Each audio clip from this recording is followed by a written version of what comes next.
वैसन दे सुन प्यारी हो।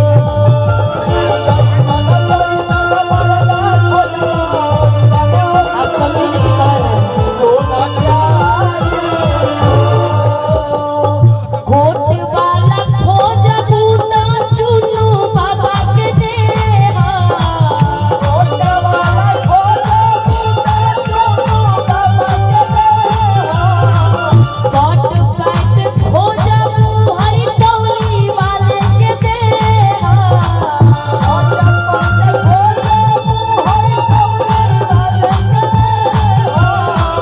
संत मर्दा खोज बुआ में तज के दे सुन प्यारी जीवन नारायण। संत मर्दा खोज बुआ में तज के दे सुन प्यारी हो। जैसन जैसन मर्दा खोजबू वैसन वैसन दे सुन प्यारी हो।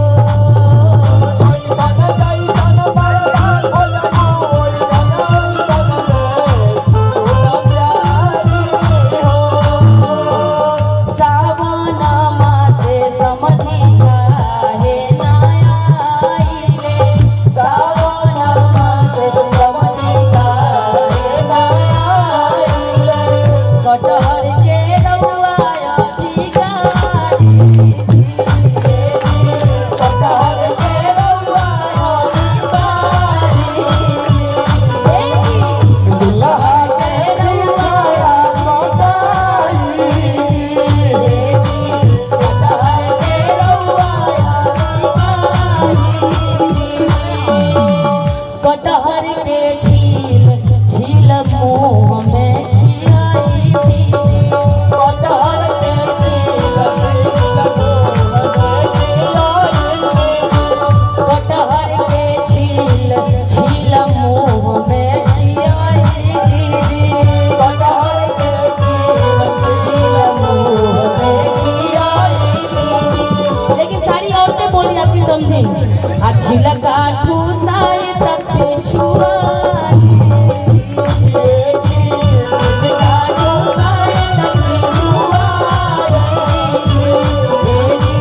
कटहर के रउआ अधिकारी। कटहर के रउआ कटहर के रउआ अधिकारी। कटहर के रउआ अधिकारी। जय हो भोजपुरी। बहुत सुंदर। गोलू भाई कोरवे में बिहान कर दो होली। आइए आइए। अरे हेलो हेलो। अरे अमवा के डालिया पे अरे बोल ले कोयलिया होलिया आई मेरा जगी। क्या बात है गोलू भाई खत्म कर जा। ये एक गीत था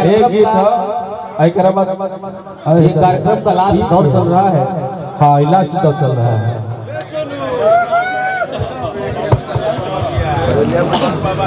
हेलो हेलो चेक हेलो। और रिकॉर्डिंग चली तो ना ना होली गुसाज के आयोजन के बारे में